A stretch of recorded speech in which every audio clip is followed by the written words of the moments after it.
Good evening, good afternoon, good morning, everyone, depending on where you are in the world today.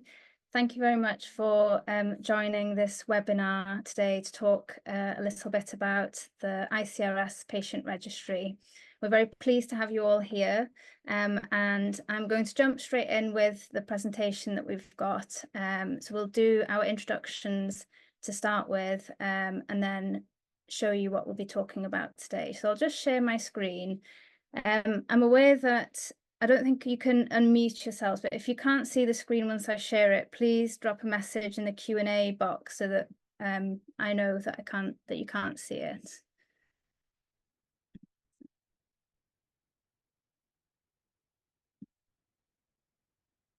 So I'm now sharing the screen. Hopefully you can all see it, but please let us know if you can't. Right, so again, thank you very much for coming today. I'll briefly introduce myself to start with. So my name's Gwen. I am the current ICRS Patient Registry Manager. I've been working for the registry for just over 2 years, and I work in this post for about a day and a half a week. And the rest of the time, I work as an orthopaedic researcher at the University of Manchester. So I'm very interested in orthopaedics and all the types of procedures that we'll be talking a little bit about today for cartilage repair and joint preservation. Angie, would you like to introduce yourself briefly? Oh, yes. Hi there.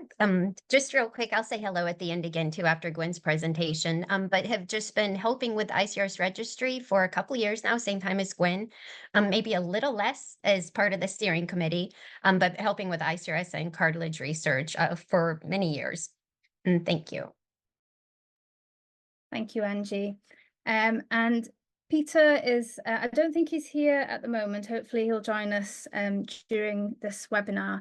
And he is the Vice Chair of the steering committee for the registry and is also an orthopaedic surgeon. So hopefully he'll join in a bit and can answer some of your clinical questions if you've got any. So. Okay, so don't be afraid to ask questions throughout this webinar. I think what we'll do is run through the presentation first of all and wait until the end to answer the questions, because some of them we might answer during the webinar. So there's a Q&A function in Zoom that you should all be able to use, and Angie will be able to see them while I'm talking and make a note of the questions for the end. Also feel free to take a break or leave at any time. Don't feel that you have to stay for the whole of the webinar. It will be recorded and hopefully shared after this meeting. So if you can't watch it all, then hopefully you can watch it back at a later date. So we have a bit of a schedule. This is very rough. I don't know if we'll keep to this schedule, but it'll definitely be no longer than an hour. So we'll start off with an introduction as to what the ICRS is, then talk a little bit about the registry, and then give you an update on the ICRS registry data that we currently have available. And then we'll move to a second part where we'll talk a little bit about what's new in the registry. And then part 3, we'll be talking a little bit about what's next and how you can get involved or further involved if you are already involved with the registry. And then we'll have some time for questions at the end. We know that some of you have already sent in some questions in the initial form that we sent out to you. So thank you for those. Hopefully we'll be able to answer some of those for you as well. So let's start with some background. So who are the ICRS? Well, the International Cartilage Regeneration and Joint Preservation Society is a large group of medical professionals, scientists, and industry partners who all have an interest in joint preservation and cartilage repair. So the society currently has 1,300 active members, and 65 countries worldwide are represented. So it truly is an international society. And the mission statement for the society is to advance science and education of prevention and treatment of cartilage disease worldwide. So the important thing about the ICRS is that they do a lot of research and teaching for the best repair cartilage injuries and early arthritis. So the way that they do this research and teach is, so first of all, they run a number of conferences each year, as well as skills courses for training surgeons. And these help the future surgeons in this field to repair cartilage injuries. They also do a lot with encouraging research and publication in this area of medicine, and they're really good at providing opportunities for young researchers and clinicians as well through scholarships and training opportunities. Also, what you're here today for is the patient registry, which is something that they run for patients and clinicians as well. And the vision is to seek to improve patients' quality of life, decrease disability, and reduce the impact of degenerative joint disease by preserving joints in an early phase to maintain motion. So next, I'll talk a little bit about the registry. I'm sure a lot of you have used the registry and are aware of what it is, but just in case you're not, we'll give you a little bit of background. So this is a free database for patients and clinicians to use. And what's really nice about this registry is that the clinicians do not have to be a member of the ICRS to use this resource. So it's absolutely free and open access to anyone who wishes to use it. And what the registry does is it captures patient experiences over 10 years after they have their treatment. And this is really important because running research trials is really expensive and means that it's very difficult for us to follow up patients long term. So having registries like this is really great for seeing how patients are doing way after their operation.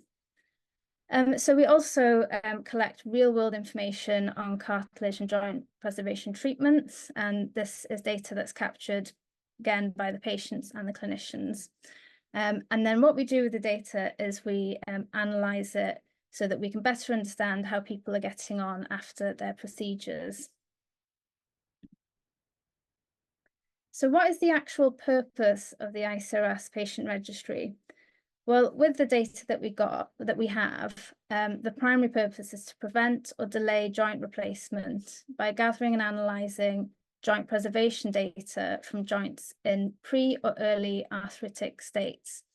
And this is because we know that people who are treated effectively for their cartilage injury or their other joint injury are less likely to develop arthritis later in life and are less likely to need joint replacement, or we can delay the joint replacement until later.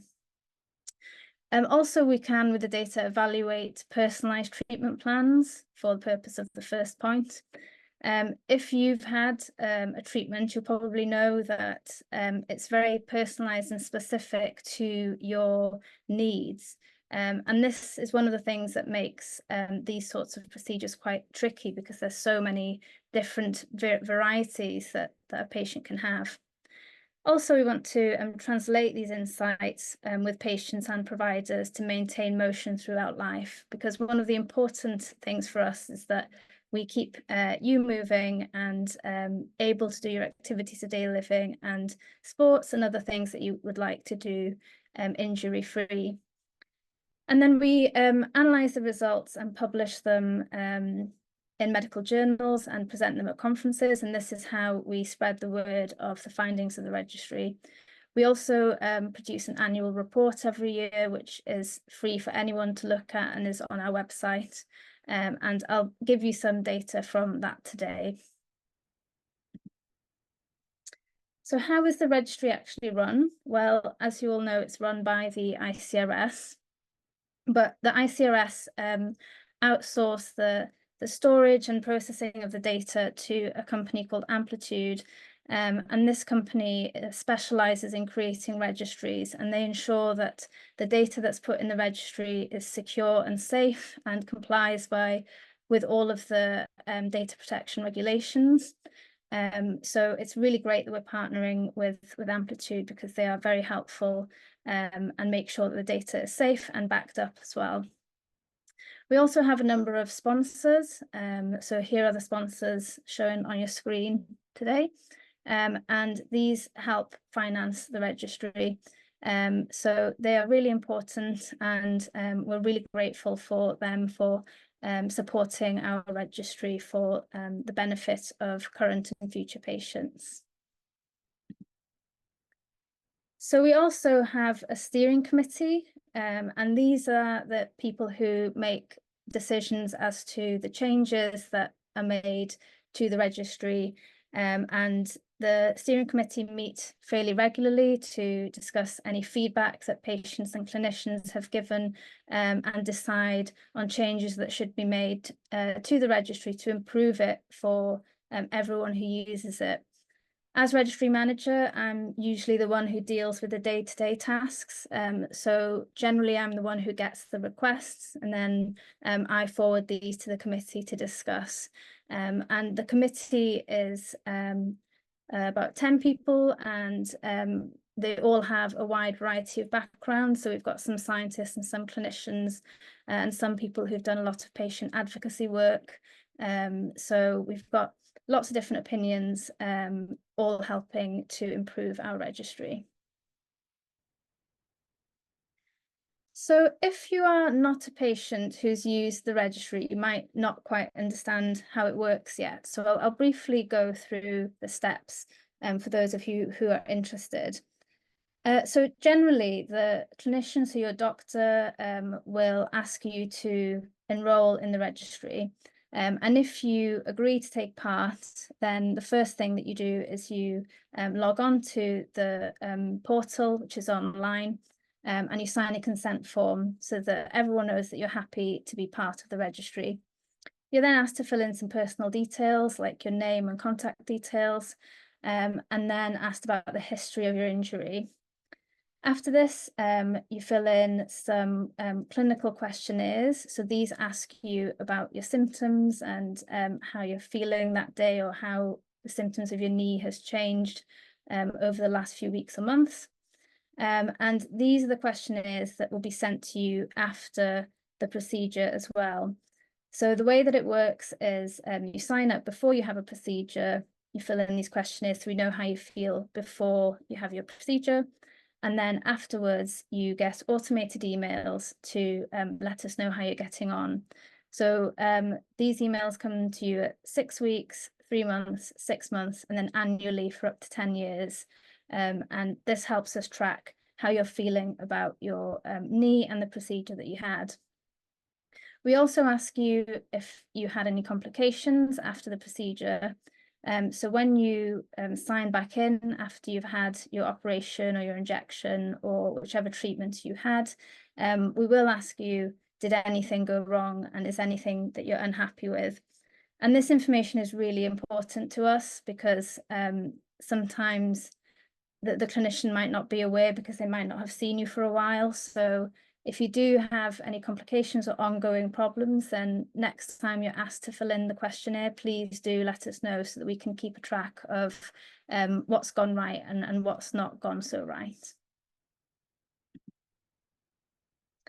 So if you're a patient or a clinician who hasn't used the registry before, you might be interested to learn what the clinicians actually do.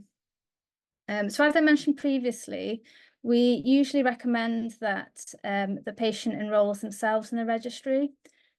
So once that's done, all the clinician has to do is search for the patient within the database. So when a patient signs up for the registry, they will say in the registry who their clinician is, and then their account will be linked to their clinician. So surgeons can only see their own patient's data. So it's really important when patients sign up that they know the clinician's name. So once the clinician has found the patient, they then have 2 forms to complete. So one is a pre-treatment form, and this includes information such as the diagnosis and any medical history that is related to the injury. And some of this information will also have been provided by the patient, but we do collect this information twice so that we are sure that we've covered all the bases. So once they've done that form, there's then a second form to complete, and this form is completed after the treatment. And this just tells us the really important facts, like when was the treatment performed and what the exact treatment was, and if there was any post-operative or post-treatment physiotherapy to be had, then this information can be added as well. And these two forms can actually be completed at the same time. So they can complete both forms after the treatment. And this saves some clinicians time, especially if, for example, patients who have an injection, they don't have a time where they're waiting for surgery.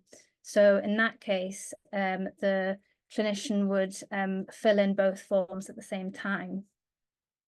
Again, the clinicians have an option to add complications, and this is really important once again. It's an optional addition because not every patient will have a complication.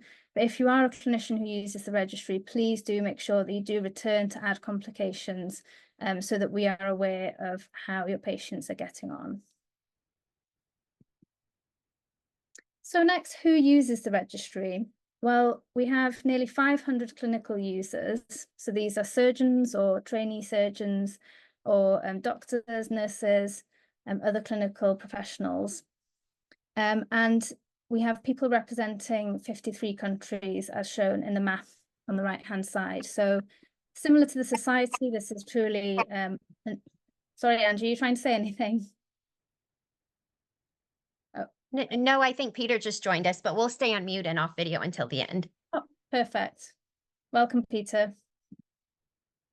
Great. Welcome. So yes, so we're truly an international registry, which is really great. And because we're an international registry, it's really important that we are live in multiple languages, because we recognize that not everyone is comfortable with answering questions in English. So at the moment, we have 13 languages that we use within the registry. So please do, if you are a patient that is not comfortable with using English, then please do take a look at the portal, because you can change the language that you use.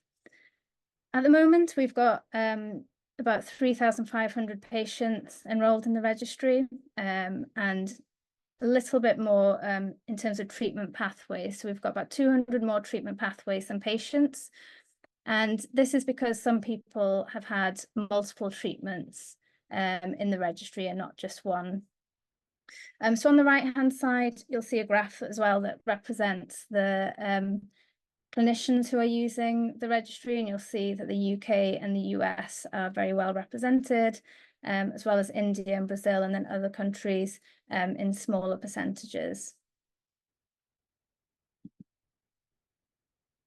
So in terms of the demographics, there are slightly more males than females using the registry, so about 54% male, and the average age is 41. We also have the BMI for patients, so females tend to have slightly lower BMIs than males, as would be expected. And the affected knee is pretty much even, so 51% right and then 49% left. So now let's have a little look at the age trends. So the wheel on the left, if you look around the edge, this is the age of patients. And the numbers in the middle are the frequency. So we've split the people into primary surgery, so the first time they have surgery, revision surgery, so this is if the first surgery didn't go so well and they needed a second surgery to fix it, and injection. And what we see is, first of all, surgery is much more common, but also that surgery is much more common in younger people, whereas injection is more common in older people. When we've split the ages by male and female, we can see that males generally start having their procedures earlier than females, and then they tail off after about 45 years old, whereas females have a second bump towards the 60 to 70-year-old, which is not observed in the male cohort. So there are some slight differences between males and females. So next, what are the most common injuries that we see in the registry? Well, osteochondritis dissecans is the highest reported injury. Just to note as well, not every single patient has a diagnosis mentioned in the registry, so these percentages do not represent the entire data set. Next is damaged cartilage lesions. So if you've damaged the tissue that directly lives on top of the bone, and this can usually come about through sporting injury, for example. The third most common is arthritis, and then traumatic injury to the cartilage, which would be something like falling directly onto the knee. There are also a lot of other associated injuries reported, so about 75% of the reported injuries have another injury as well to another part of the knee. And this makes it quite complicated then to treat the patient because there's multiple issues. And this is why personalizing the treatment is so important. So how do injuries actually impact the patients? Well, on the graph on the left, we are looking at two different statistics. So first of all, what the patients could achieve before they had their injury, and then what they reported to be able to achieve after their injury, but before they had their treatment. And what we can see in the pre-injury is that generally most patients thought that they were well trained and frequently taking part in sports, whereas after they had their injury, it was more common for people to not be sporting at all. And what's important to note here is that before injury, about 30% of people were highly competitive or would consider themselves to be an athlete. So it's really a really big impact on the lives of people with these injuries. We also asked patients how they felt about the things that they could do. Again, this was before they had their injury and then after their injury, but before the treatment. And we can see that before the injury, most people said that they could do everything that they wanted. Whereas after the injury, but before the treatment, people reported that they could do some of the things rather than everything that they wanted. So again, this highlights how these injuries impact patients. So next, let's have a look about what sorts of treatments are used in the registry. And we see that about 80% so far have undergone a surgical procedure. And as I mentioned previously, you can also have injections or physiotherapy or other types of treatments that are not invasive. But most patients have had surgery. And of these, the most common was to repair the cartilage or reconstruct the cartilage for an injury to the cartilage tissue. We also see that combined procedures are very common. So some people might have a ligament repair as well as a cartilage repair at the same time.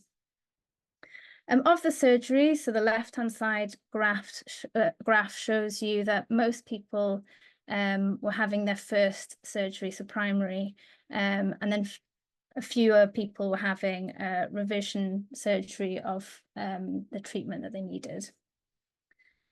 We also saw that about a quarter have undergone injection, and the percentage here is higher than, so if you add the 26.5 and 80, obviously you get above 100.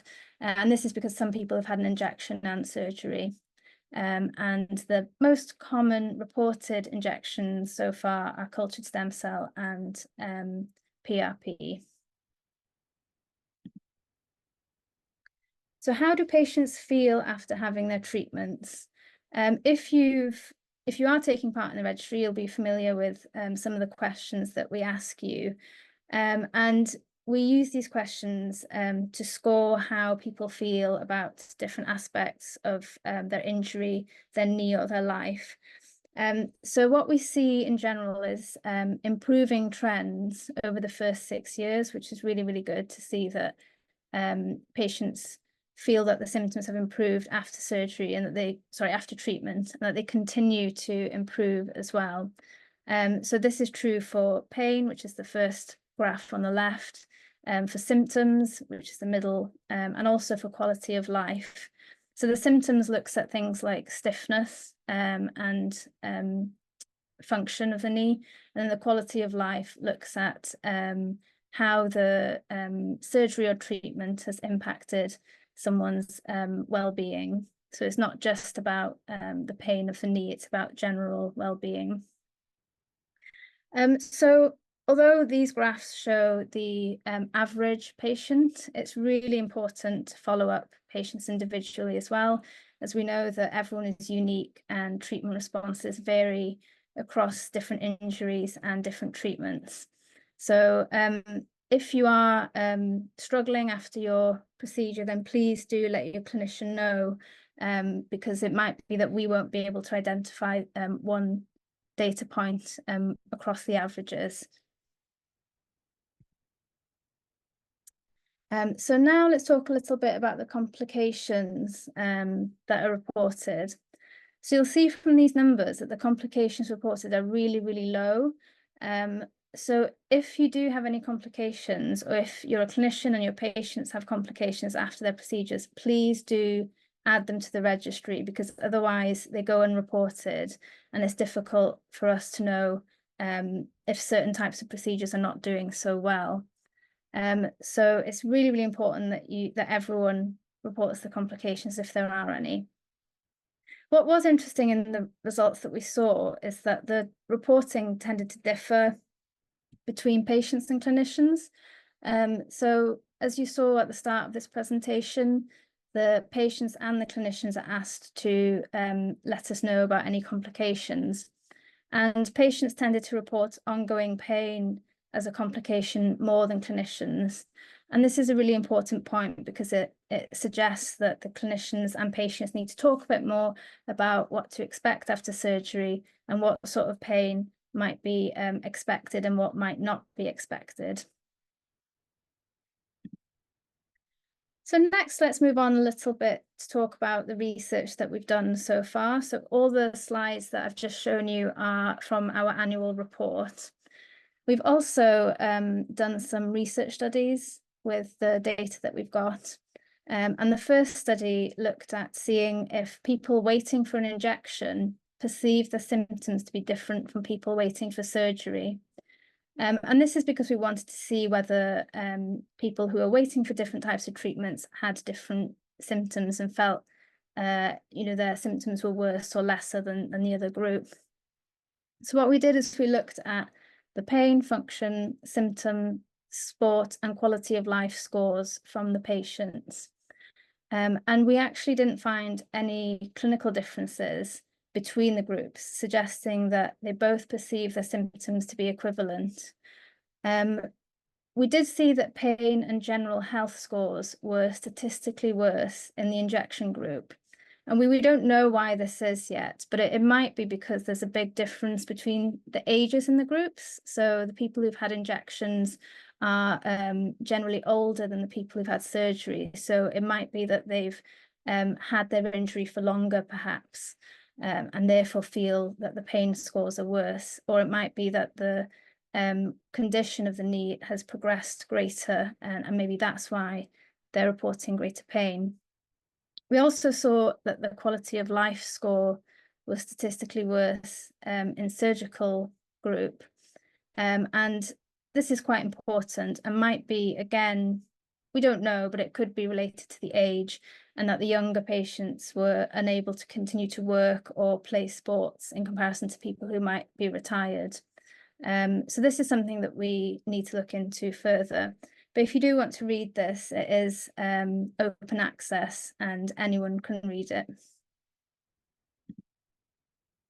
So our other paper that we've published, with this one, we wanted to see if higher BMI was linked to worse patient-reported outcomes after cartilage repair surgery. And we were looking at this because sometimes there is a BMI cutoff for having certain types of surgery.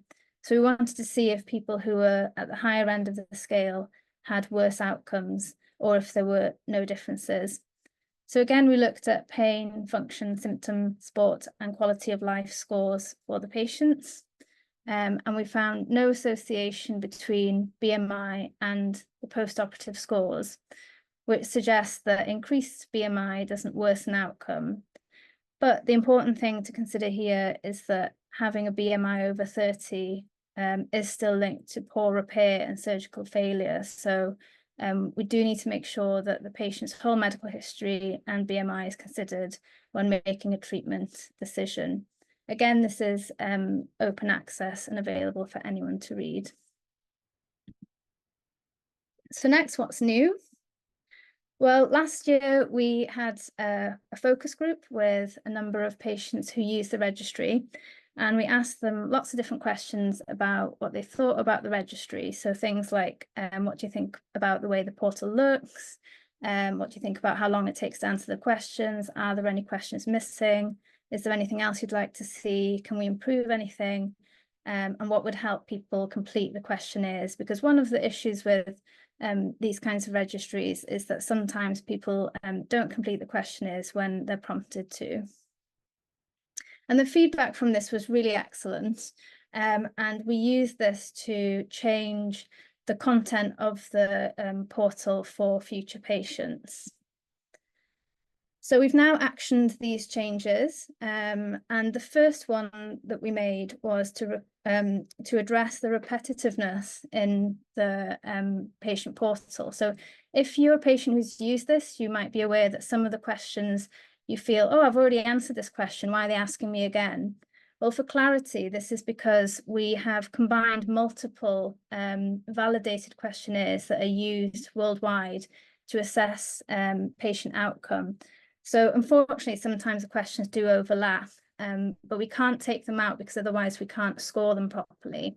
So we just now give a little background into why some of the questions might be repetitive. We were also asked about questions that use the term usual activities, because it's quite unclear whether the question means activities you could usually do before your injury or activities you can usually do after your injury. So we've now clarified in this little section that that refers to everyday activities that you could do before your injury. We were also asked to provide some additional information for clarity. So some people said that some of the questions are hard to answer because some of them might have problems in more than one joint. So after the end of the questionnaires, we now ask people to clarify whether they have injuries in other joints as well, and that'll help us understand the data that we've got. Also, we've added a text box so that people can add a little bit more information in free text, and this is optional, so there's no need to add anything if you have no further information to provide. So also we were asked to add further clarity for some other questions. So some questions asked if patients are unable to do some activities like running, squatting and kneeling. And the patients who were in the focus group reported again that these were hard to answer because sometimes a healthcare professional, so the doctor or the surgeon, has told them not to do certain activities. So then they feel, oh, I'm not quite sure how to answer this one because I don't do this because I can't do it. I do it because I've been advised not to.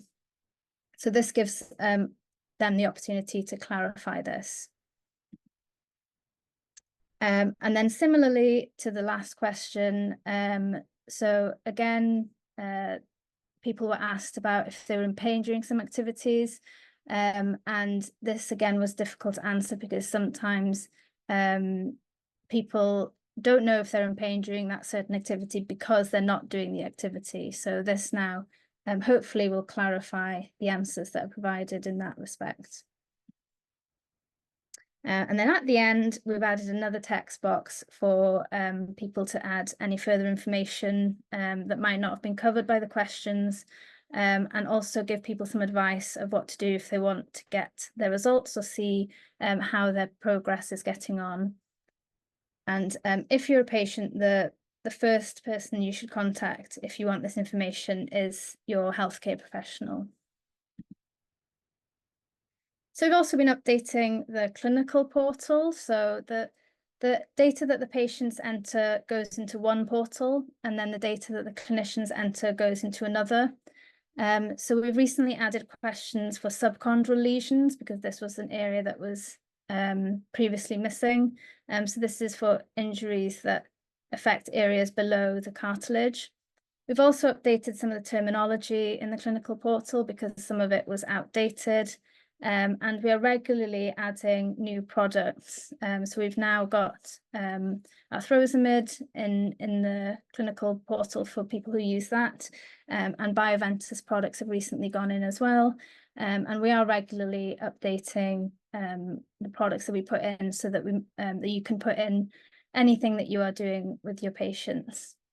We've also created some leaflets that clinicians can hand out to patients. And this is quite helpful because it helps you introduce the patient to the registry and also has the QR code on it for patients to enroll easily with the registry if they want to. So what is next for the registry?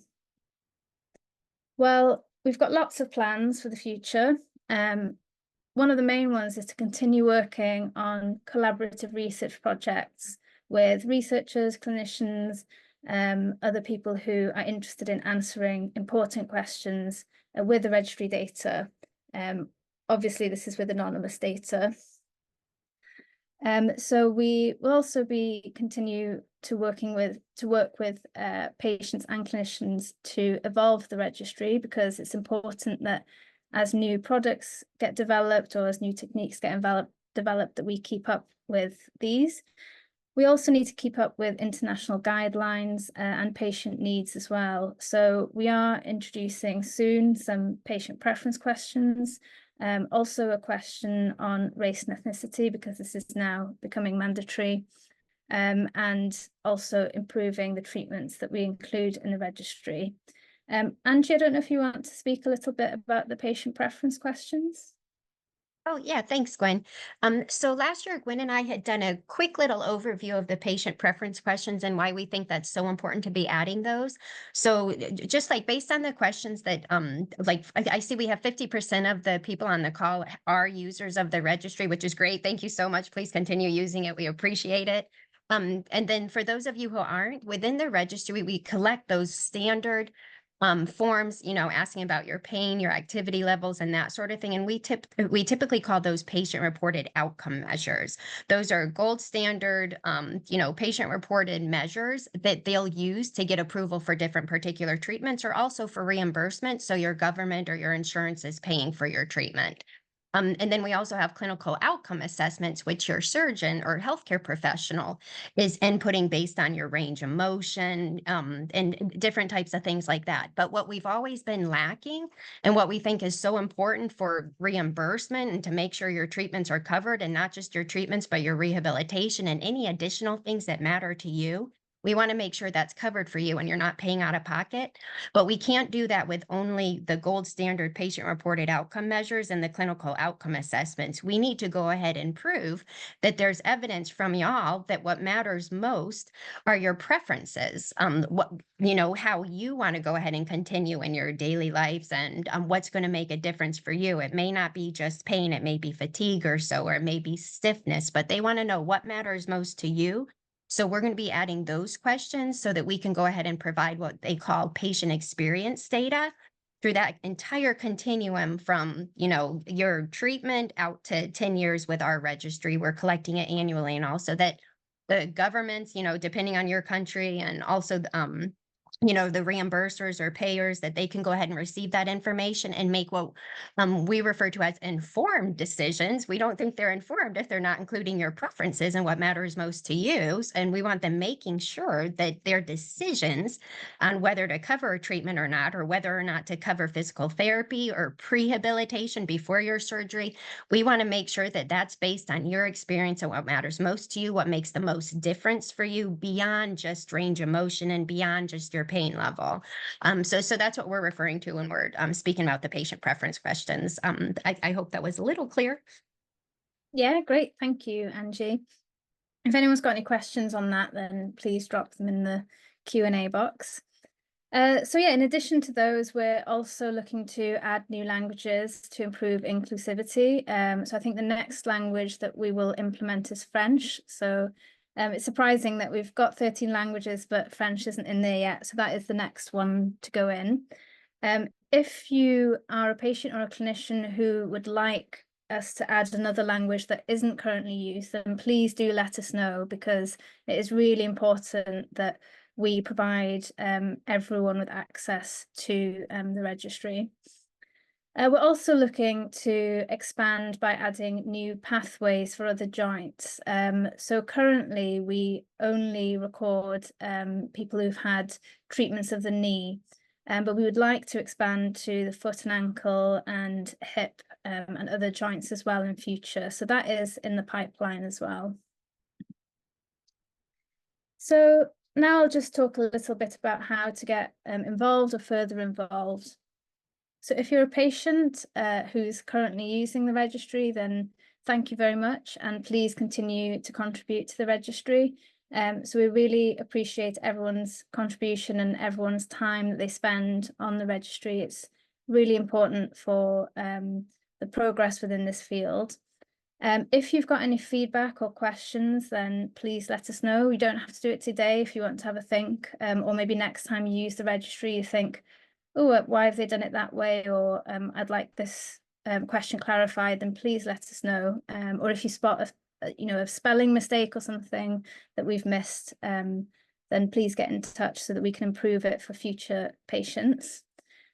Also, consider becoming a country ambassador or liaison for the ICRS patient registry. So one thing that we would like to work on is having a patient representative who can attend meetings and give the patient voice to the registry as well. That'll be really helpful.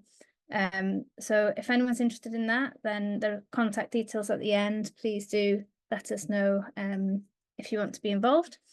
And hopefully we'll have regular public engagement events in future to update you on the research that we're doing and also the data that's in the registry. If you're a clinician, then again, if you're already using the registry, thank you very much. Please continue to use it. If you haven't started using the registry yet, then you can use this QR code to register. So once you fill in the form, this will go to Amplitude and myself, and then Amplitude will send you login details, and you can get started from there. If you are using the registry already, or if you haven't started using it yet, then please advocate use of the registry to your colleagues and patients, because the more data we have, the better our research will be.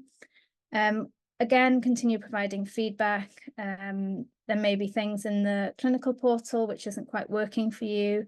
Please let us know if there are any issues or anything that you'd like added, because we do need feedback from people who are using it every day. We also hopefully will have another collaboration call soon. So for those of you who are unaware, this is a call for people to work with us on research projects. So if you have any ideas for research that you'd like to do, then please make sure that you do apply for the next collaboration call. I'm not sure yet when that will come out, but we will advertise it widely. So similar to the point on the last slide, please consider becoming a country ambassador or liaison for the registry, and this will help with advocating the registry to people in your region or country. And if you're really interested in progressing the registry, we would urge you to join the steering committee.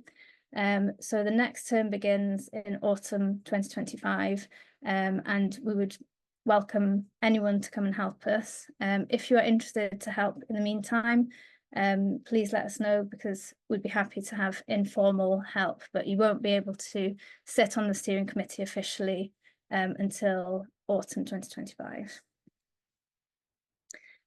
So if you're an industry partner who has joined, then please do raise awareness of the registry to your company and the clinicians who you work with. And if you'd like to discuss sponsorship opportunities, then please do get in touch with us and we can start those conversations. So we'll go on to the Q&A session now.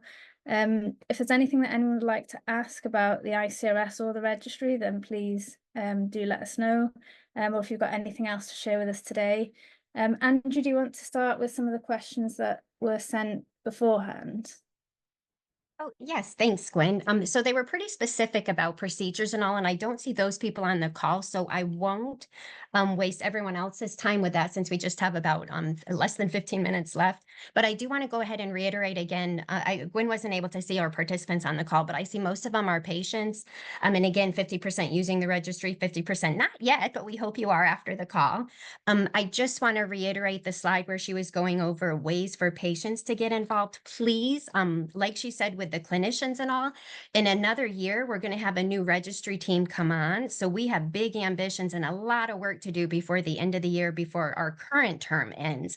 And we are definitely looking for patient partners. We want to co-create, co-develop, partner with y'all in terms of presentations, the publications that are based on your data coming out of the registry. We want to know what matters most to you, what those priorities are, and you can help with those publications.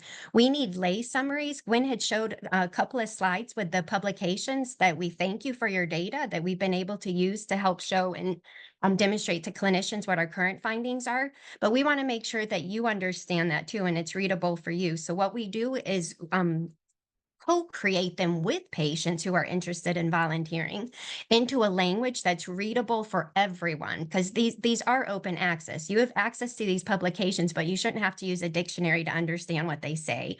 So we're happy to go ahead and work with you to create a patient lay summary, and then you can go ahead and share that with your fellow patients or within your communities. And then again, we're also looking for the country ambassadors. We had 14 different countries signing up. We were rather excited. I don't see so many on the call now, but hopefully we will be able to add additional languages. I know this was an English-speaking one, but we have the translations and we really want to do them in the native languages. So, tell your friends and all too that are participating from different cultures as well. We want to be inclusive. And if anyone is interested in getting more involved as a patient with what we call lived experience and telling, your journey and that sort of thing, we have free educational opportunities for you to be considered a patient expert to go ahead and volunteer, for these publication committees. If you want to volunteer on regulatory committees or reimbursement committees to show how important it is that these particular treatments are reimbursed, please definitely reach out. I know at the end, Gwen has our different emails, but please, feel free to email me directly. Just put in the subject line, registry volunteer, patient registry or so, or what your particular interest is, and I'm happy to follow up with you. But what we definitely need are patient liaisons and patient ambassadors. We want to make sure this is bi-directional, where you're not just putting data in, but you're getting the information out that you want to hear, not just what we think is important, but what's important to you as well. We want to make sure we're helping with your, whole health and joint health and well-being, and helping with any of those educational modules that might be helpful or workshops in your local area.